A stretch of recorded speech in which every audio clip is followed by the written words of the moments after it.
Hello guys, welcome back to our channel unknown wall official. So চলে এলাম আবার একটা নতুন ভিডিও নিয়ে। সো যেমনটা বলি যে তোমরা যারা লাইক করবে তত আমরা গাছ প্ল্যান্ট করব।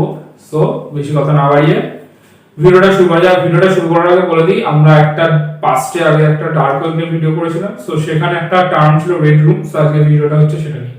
সো বেশি কথা না বাড়ি, স্টার্ট।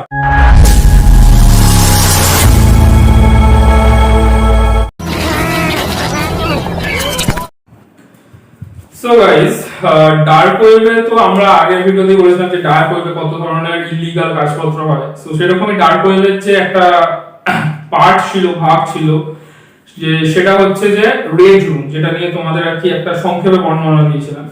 সো আজকের ভিডিওটা মূলত সেই রেড রুমকে আমরা বর্ণনা দেবো। সো এই যে রেড রুম এটা কি?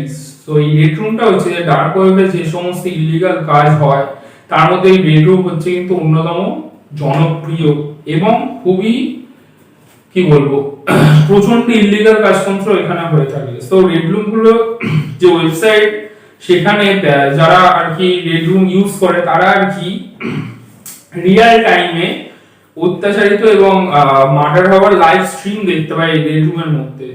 সো কয়েক দশকে আর কি এই রেড রুমটা কিন্তু খুব কুখ্যাতি অর্জন করেছে এবং তাদের অস্তিত্ব এবং অপারেশন সম্পর্কে কিন্তু অনেক মিথ এবং গুজব ছড়িয়েছে। সো যদিও কিন্তু কিছু লোক বিশ্বাস করে যে এই যে লাল ঘর বা রেড রুম এটা কিন্তু শহরের কিছু কিংবদন্তি ঘর ছাড়া আর কিছুই নয়। অন্যরা তাদের প্রথমভাবে সাক্ষী বলে বলে যে 2010-এর দশকে গোড়ার দিকে ডার্ক ওয়েবে এই যে রেড রুম সেটার ধারণাটা প্রথম এসেছিল, আবির্ভূত হয়েছিল এবং সেই যে নামটা রেড রুম এসেছিল সেটা মূলত ঘরের রং দেখে এসেছিল।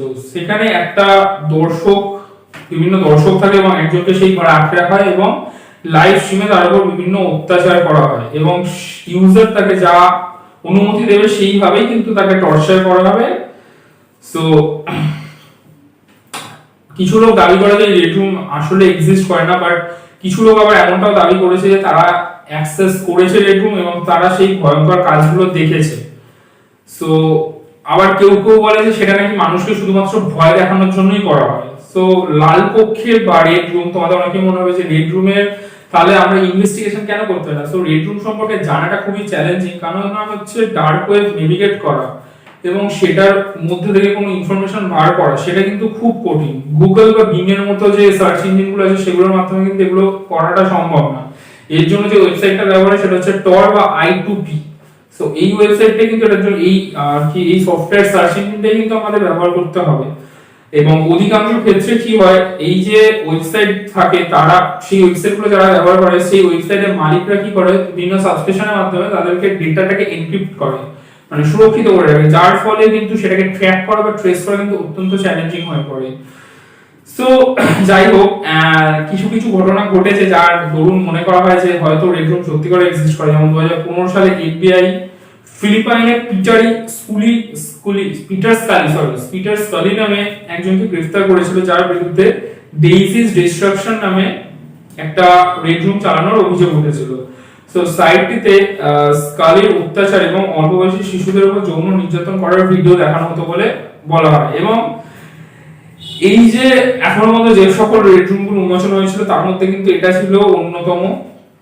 সো স্কালিকে কিন্তু অবশেষে শিশু যৌন নির্যাতন, মানব পাচার এবং হত্যাসহ একাধিক অপরাধের জন্য দোষী সাব্যস্ত করা হয়েছিল এবং তাকে অ্যারেস্ট করা হয়েছিল।